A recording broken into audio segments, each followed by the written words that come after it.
Assalamualaikum warahmatullahi wabarakatuh. Hai semuanya, channel Mak Rumahan datang lagi. Terima kasih ya sudah klik video ini. Bagaimana kabarnya teman-teman semua hari ini? Semoga selalu sehat dan bahagia ya dimanapun kalian berada. Gimana puasanya hari ini? Masih lancar? Semoga selalu lancar ya, amin. Nah, share lagi kegiatanku kali ini. Ini adalah keadaan malam hari setelah buka puasa. Jadi tadi teman-teman lihat ya, itu ada makanan-makanan setelah kami berbuka puasa. Jadi itu sisaannya gitu ya. Nah, sekarang lanjut lagi. Aku mau cuci piring bekas-bekas buka puasa tadi. Tapi sebelum itu aku mau merapikan perabotan-perabotan atau piring-piring yang ada di rak penirisnya dulu ya, supaya lega gitu. Dan supaya muat juga karena piring-piring yang kotor kan lumayan banyak. Dan kalau tadi teman-teman lihat, itu makanan-makanan aku ada di lantai ya, karena memang kami lesehan makannya.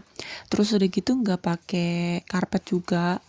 Jadi teman-teman tahu sendirilah ya, namanya di rumah ada anak kecil, terus udah gitu pada saat buka puasa seperti ini kan ngambil makanan masing-masing ya, sendiri-sendiri. Jadi kadang-kadang suka ada yang tumpah-tumpah, kadang-kadang juga ada yang bercecer, jatuh-jatuh. Terus udah gitu kan ada makanan yang manis-manis juga kan ya. Jadi gampang banget bikin semut pada dateng gitu teman-teman. Jadi kalau misalnya di karpet itu agak susah membersihkannya gitu. Sedangkan kalau di lantai itu kan lebih gampang buat ngebersihin ya. Dan di samping itu juga kita semua juga setuju udah enakan makan di lantai nggak usah dikarpetin.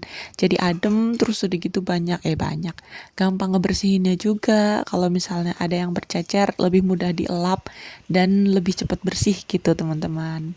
Oke, kita lanjut lagi ya. Tadi cucian piring yang sudah bersih atau perabotan yang udah bersihnya sudah aku masuk-masukkan ke dalam tempatnya masing-masing. Dan lanjut lagi di sini aku mulai untuk cuci-cuci perabotan yang kotor lagi. Nah, selain piring-piring, gelas-gelas, di sini aku juga mau cuci beberapa panci ya. Jadi kalau bulan puasa kayak gini, aku kalau masak tuh kadang-kadang gak karuan teman-teman. Jadi kadang keasinan, kadang hambar gitu. Makanya untuk cari amannya, walaupun udah matang dari beberapa jam yang lalu, itu masih aku diemin aja di atas kualinya atau di atas pancinya. Nah, setelah buka puasa, baru deh aku cobain apa rasanya udah pas apa belum. Nah, kalau misalnya rasanya itu masih belum pas, masih ada yang kurang, di situ aku panasin lagi di kuali yang sama, terus aku kasih tambahan bumbu-bumbunya. Setelah rasanya pas baru deh diangkat terus udah gitu disajikan. Jadi makanya ada beberapa panci-panci yang belum dicuci gitu ya, walaupun udah buka puasa dan walaupun makanannya sudah pada mateng. Jadi supaya ngepasin rasanya dulu gitu teman-teman. Nanti kalau misalnya dari sore udah mateng terus udah gitu udah dipindah ke piring, terus pancinya dicuci, ternyata rasanya masih nggak karuan, masih kurang atau masih apa malah kelebihan rasa gitu ya. Jadi akhirnya dipanasin lagi, kualinya kotor lagi, jadi nyuci 2 kali deh gitu. Jadi tetap harus menghemat, hemat apa ya, hemat cucian lah intinya lah ya, hemat kerjaan gitu. Oke, lanjut lagi. Jadi setelah beberapa hari ya kita puasa nggak makan mie, kayaknya kok kepengen gitu makan mie seger gitu. Sebenarnya kita kepengen makan mie yang di luar gitu ya, maksudnya makan belilah gitu biar nggak usah ngolah lagi. Cuman mager buat keluar, terus udah gitu kayak udah buka puasa tuh kadang-kadang rasanya udah pengen goleran aja, pengen rebahan gitu nggak sih teman-teman? Jadi akhirnya ya sudah kita masak Indomie aja deh sama-sama mie ya. Kebetulan di rumah juga ada stok mie, ada telur juga. Ya udahlah kita bikin ini aja. Nah, di sini aku mau masak mie yang rasa soto ya. Aku masaknya cuma 3 teman-teman. Karena di sini cuman untuk aku, untuk anak tontotku sama untuk Pak Su. Sedangkan untuk kakak dia pengennya masak sendiri, pengen ngolah sendiri gitu teman-teman. Jadi ya sudah aku bikinnya 3 aja. Nanti dia bikin sendiri sesuai dengan seleranya dia. Nah, di sini aku udah siapin air ya untuk ngerebus mie-nya. Lalu aku buka-buka juga semua mie-nya supaya lebih gampang. Jadi sambil nungguin airnya mateng atau airnya mendidih, aku bukain bumbu-bumbunya dulu. Seperti ini, teman-teman. Nah, di sini aku pakai bumbunya semuanya ya, walaupun untuk anak aku juga, aku pakai semua bumbunya. Karena dia juga udah umur 10 tahun, dia udah ngerti rasa, dia tahu kalau misalnya bumbunya aku kurangin gitu. Apalagi anakku juga udah mulai ngerti bumbu ya. Jadi contohnya kayak Royco atau Masako gitu bikin gurih gitu. Jadi akhirnya kalau misalnya bumbu Indominya aku kurangin, yang ada dia malah ke dapur sendiri terus udah gitu nambah-nambahin perbumbuan atau permicin-micinan sendiri. Nanti ujung-ujungnya mie-nya itu super duper gurih dan juga asin. Jadi malah berlebihan gitu teman-teman. Jadi ya sudahlah aku yang ngalah aja. Sekali-sekali ini makan mie-nya ya. Jadi tetap aku pakai bumbunya full.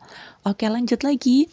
Sekarang airnya sudah mendidih, jadi ini sudah aku masukkan Indominya, aku masukkan juga telur dan aku tambahkan 3 buah cabai.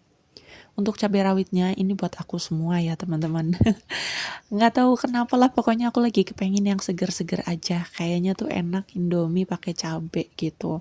Karena aku kurang suka kalau misalnya Indomie pakai saus. Oke, lanjut. Ini sudah masuk semua bahan-bahannya, ada mie, ada telur, ada cabai. Terus aku juga lagi mendidihin lagi satu panci kecil air. Nanti itu aku pakai untuk kuah Indomie anak lanang. Sedangkan untuk aku dan untuk pas suami, kuahnya pakai kuah air rebusan mie-nya aja. Jadi tambah gurih, tambah enak. Tapi diem-diem ya teman-teman ya, jangan ngomong-ngomong sama anakku ya. Dia kuahnya aku bedain. Lanjut ya. Nah, ini dia mie-nya udah mulai mateng. Kita tutup sebentar lagi. Tutupnya sebentar banget ya, nggak nyampe semenit kayaknya. Kayaknya tapi ya. Nah, ini dia udah matang, waktunya untuk kita bagi-bagi Indominya ke dalam mangkoknya masing-masing. Mohon maaf ya teman-teman, kalau kalian nonton videoku ini di siang hari, untuk teman-teman yang menjalankan ibadah puasa, mohon maaf kalau bikin kalian ngiler makan Indomie ya. Sebenarnya ini kan video dibuat malam-malam, tapi yang namanya orang nonton kan kadang pagi, siang, sore gitu, nggak tentu ya. Jadi mohon maaf sekali kalau kalian sampai tergoda kepengen makan mie juga ya. Karena aku sendiri yang dubbing pagi-pagi, aku pun kayak kok enak ya kayaknya kalau bikin Indomie lagi. Nah, ini dia yang buat aku Indomie yang pakai cabai rawit. Sekali lagi aku nggak suka pakai saus ya, tapi ya tetap sekali-sekali aku ya masih pakai saus juga. Cuma kalau dilihat dari suka atau tidaknya, aku lebih suka memakai cabai rawit gitu ya teman-teman. Dan sebenarnya enak banget kalau misalnya ditambah lagi dengan sayuran.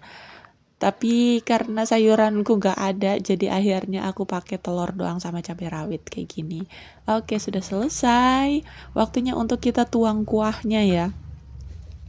Nah, ini untuk aku dan juga untuk pas suami, kuahnya aku ambil dari kuah rebusan air dari kuah rebusan Indominya.